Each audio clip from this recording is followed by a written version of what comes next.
Good morning, everyone. Introduction to World Religions and Belief System, Quarter 2, Module 13, Taoism. Taoism is an ancient tradition of philosophy and religious belief that is deeply rooted in Chinese custom and worldview. Taoism is also referred to as Taoism. Taoism is about the Tao. This is usually translated as the way, but it is hard to say exactly what this means. The Tao is the ultimate creative principle of the universe. All things are unified and connected in the Tao. Taoism, also known as Taoism, is a Chinese philosophy attribute to Lao Tzu, century 500 before Christ era, also known as Lao Zi or Lao Tzu, which contribute to the folk religion of the people primarily in the rural areas of China and became the official religion of the country under the Tang Dynasty. Taoism is therefore both a philosophy and a religion. It is emphasized doing what is a natural and going with the flow. In accordance with the Tao or Dao, a cosmic force which flows through all things and bends and releases them, the philosophy grew from an observance of a natural world and the religion developed out of beliefs in cosmic balance, maintained and regulated by the Tao. The original belief may or may not have included practice such as ancestor and spirit worship, but both of these principles are observed by many Taoists today and have been for centuries. Origins. The historian Sima Qian, 145 to 86 before Christ era, tells the story of Lao Tzu, a curator at the Royal Library in the state of Zhou, who was a natural philosopher. Lao Tzu believed in the harmony of all things and that people could live easily together if they only consider each other's feeling once in a while and recognize that their self-interest was not always in the interest of others. Lao Tzu grew up impatient with people and with the cooperation he saw in a government, which caused the people so much pain and misery. He was so frustrated by his inability to change people's behavior that he decided to go into exile. The history of Taoism stretched throughout Chinese history. Originating in a prehistoric China, it has exerted a powerful influence over Chinese culture throughout the ages. Taoism involved in the response to changing times, with its doctrine and associated practice being received and refined. Teachings. The Tao teachings is attempt to remind people everyone could live together peacefully if people would only be mindful of how their thoughts and action affect themselves, others, and the earth. The Tao teaching is a classical Chinese text written with 18 chapters and mainly concerning Tao Dao means way, TD, virtue, life, strength. Taoist truth focus on genuineness, longevity, health, immortality, vitality, Wu, non-action and natural action, a perfect equilibrium with Tao, detachment.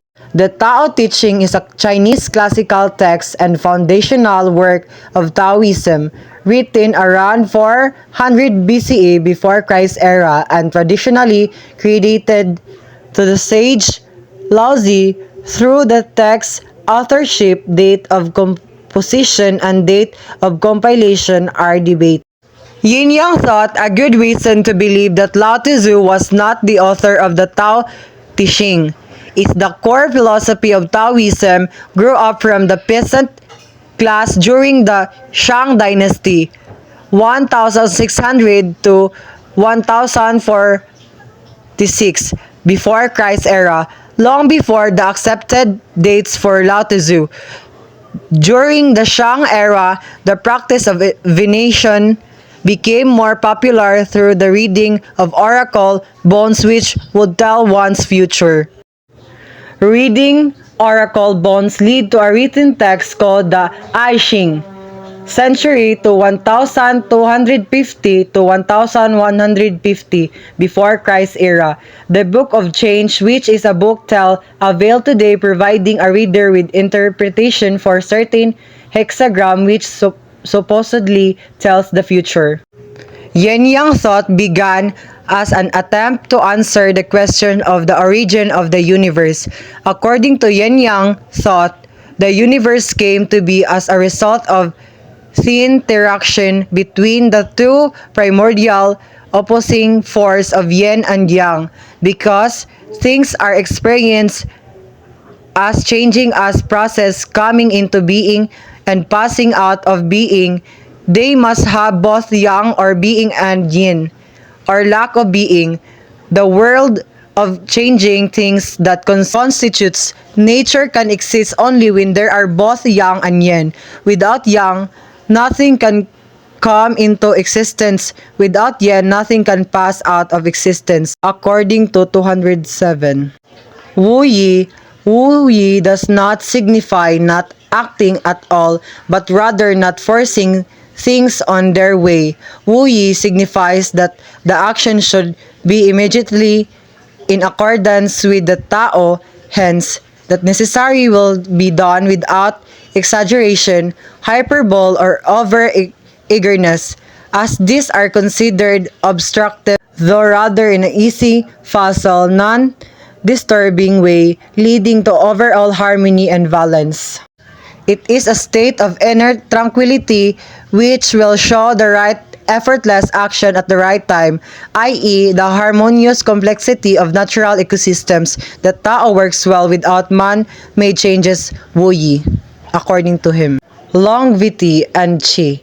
According to some interpretations of the Tao teaching, is to live the longest possible natural life by living in harmony with one's social and natural environment, according to Elder 2002-47.